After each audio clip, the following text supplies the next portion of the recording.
عبداللہ بن عباس کہتے ہیں نبی صلی اللہ علیہ وسلم دو قبر کے پاس سے گزرے تو آپ نے فرمایا کہ ان قبر والوں کو عذاب ہو رہا ہے. کہتے ہیں ظاہر ہے مسلمان تھے تو آپ نے ان کے عذاب کے بارے میں صحابہ کو بتایا بھی اور آپ فکر مند ہوئے. پھر آپ نے فرمایا کہ دیکھو ان دونوں کو کوئی بہت بڑے گناہ کی وجہ سے، کوئی بہت بڑی غلطیوں کی وجہ سے عذاب نہیں ہو رہا ہے. حالانکہ ہے تو گناہ، لیکن انسان کے تصور میں اس کو کوئی اتنا زیادہ اہمیت نہیں دیتے. یعنی ایک عام سی یہ غلطیاں ہیں جس کی وجہ سے قبر میں عذاب ہو رہا ہے. اور ظاہر ہے کہ جن کو عذاب ہو رہا تھا وہ صحابی تھے نا. نبی کریم صلی اللہ علیہ وسلم پر ایمان لانے کے بعد مسلمان کہلائے اور آپ کی حیات میں انتقال کر گئے تو صحابی ہیں، وہ دونوں صحابی ہیں. لیکن انسان بشر ہے، غلطی ہوئی ہے تو ان غلطیوں کی وجہ سے تو آپ نے پھر ان کا تعین بھی کیا. فرمایا دیکھو ان دونوں میں سے ایک شخص تو وہ ہے جو پیشاب کے چھینٹوں سے بچتا نہیں تھا، توجہ نہیں دیتا تھا.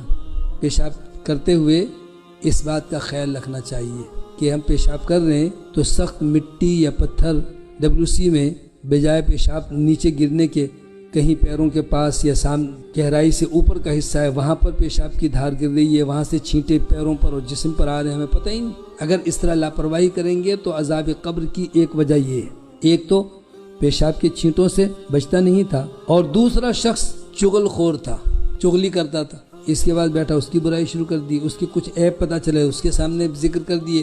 یہ بھی سخت سزا کا باعث ہے عمل کہ کسی کی برائی اور کسی کے عیب کو اس کی غیر موجودگی میں دوسروں سے بیان کرنا شروع کر دیں.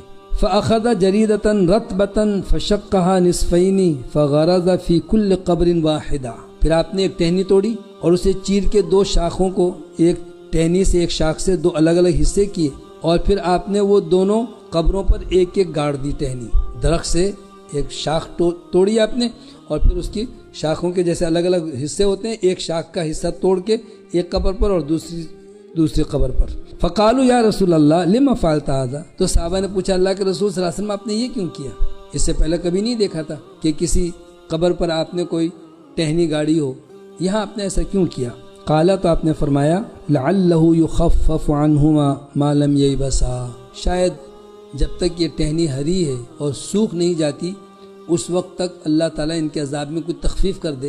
کیوں کہ جو ہری ٹہنی ہے یا پودے ہیں، درخت ہیں، یعنی زندہ ہیں، وہ تسبیح کرتے ہیں اللہ تعالیٰ کی. اس سے ایک مسئلہ یہ لوگوں نے کشید کیا کہ قبر والے پر اگر کوئی پھول چڑھائے، چادر چڑھائے تو جائز ہے.